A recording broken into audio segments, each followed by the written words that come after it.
Aloha and welcome to the Digits Multi-User WOD.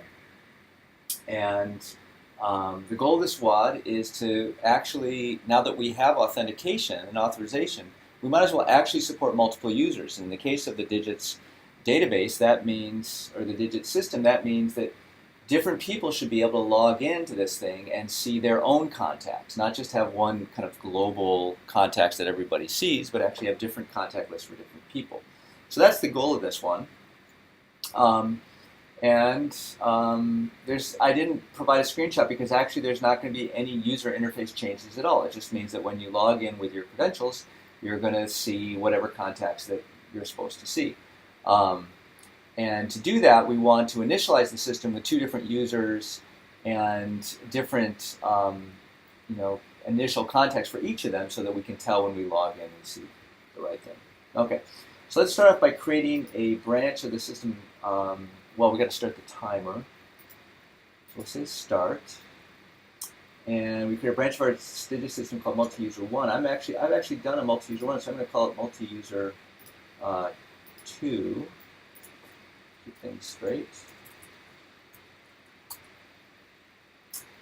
And then I'm going to publish, and then I'm going to go to global and save out a small little change and say starting WOD. So I've got a timestamp actually in GitHub that shows when I started. And I'm going to implement multi-user support. Okay, so let's start off by fiddling with this global class so we can kind of see better what we're going to do. What I'm going to do is I'm going to create two users, one called John Smith and one called, I don't know, Patty Jones.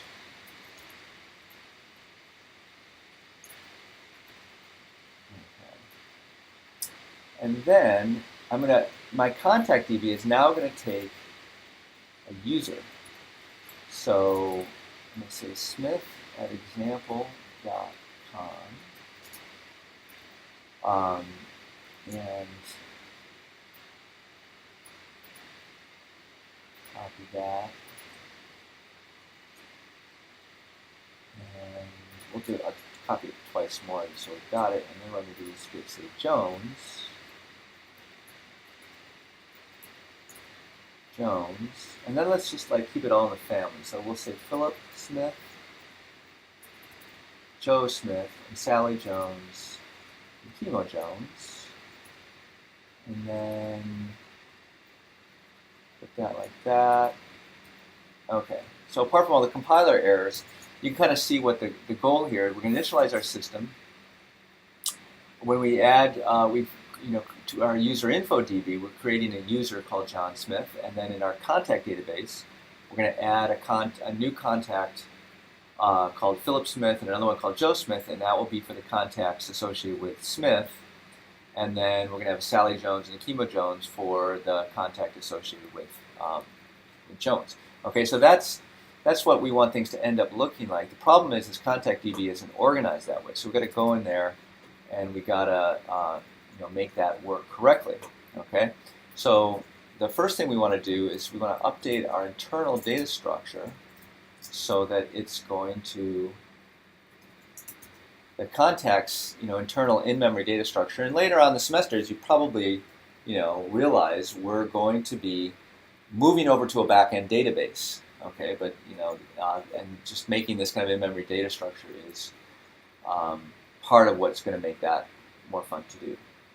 Okay, so this is going to be a string to a map of long contact. Okay. And so when we add a contact, now what we want to do is we want to have a string of a user and then the contact form data.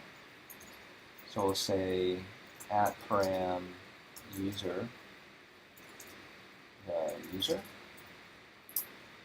Okay.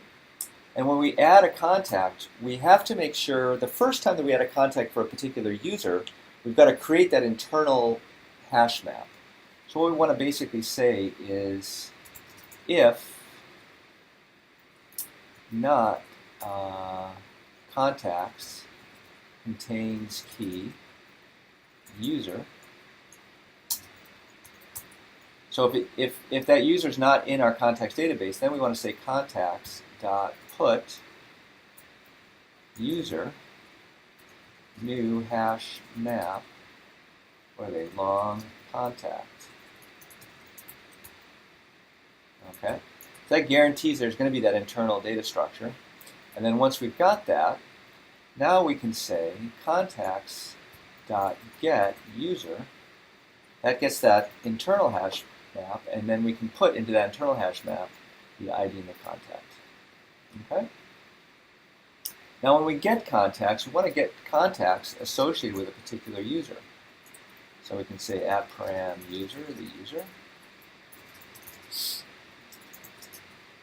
Okay.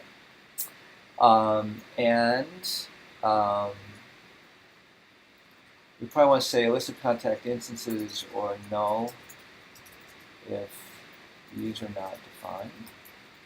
So we can say if not contains contacts dot contains key user, return null. And at this point, I'm noticing that I'm using this like twice, and I'm thinking to myself, we probably could use an is user. Okay, that basically returns contacts dot contains key user.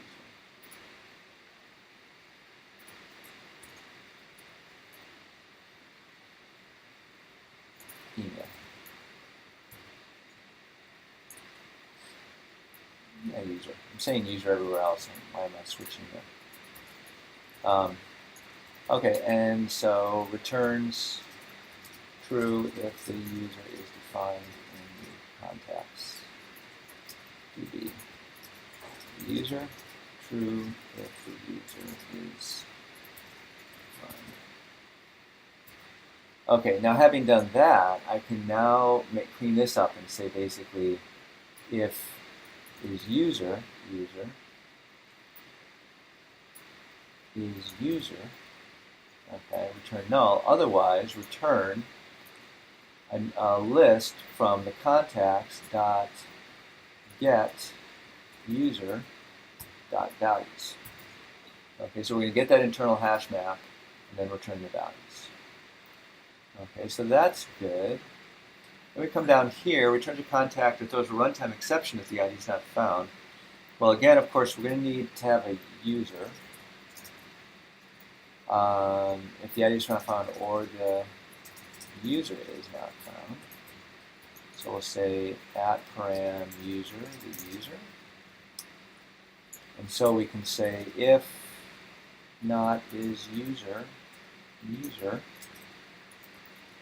throw new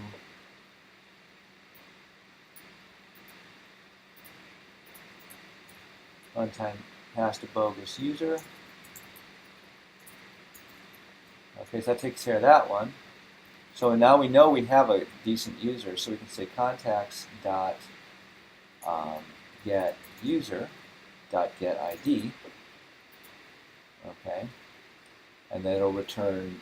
It'll throw the runtime exception if that contact that we got is not found. Otherwise, it'll return the contact. Okay, so contact DB has now been updated to require a user. And now we need to kind of go through the rest of our system and have it do the right thing. So we can see right here, and what we maybe want to do is just say string user equals, or we'll call it, I guess, email.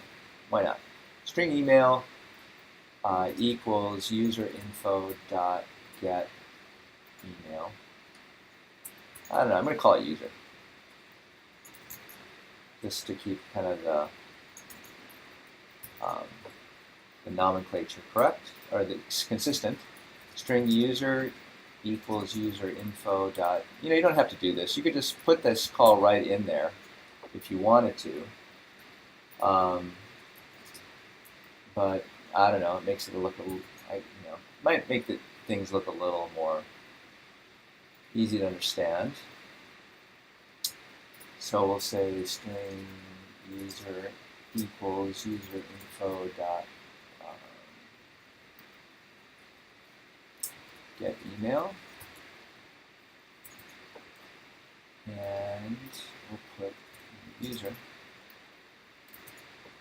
in there, and that finishes off that. And then just down here in our test, we need to have a user. So we could say Smith at example.com. Okay, so that gets rid of all our errors. And let's go to and refresh the system. Okay, and then we'll log in as Smith. Okay, and voila, we see we get our 2 Smith people. Log out, let's log in as Jones. Oops. And we see our 2 Jones. So there we have it. I'm going to call it 10 minutes for RX time. Not too, not too big a deal. Hope you like it. Stopped the WOD a little bit too soon. Sorry about that, because I have to commit my changes. So I'll just show you do that. So we got to say finished WOD, commit and sync. Okay, now we're actually done.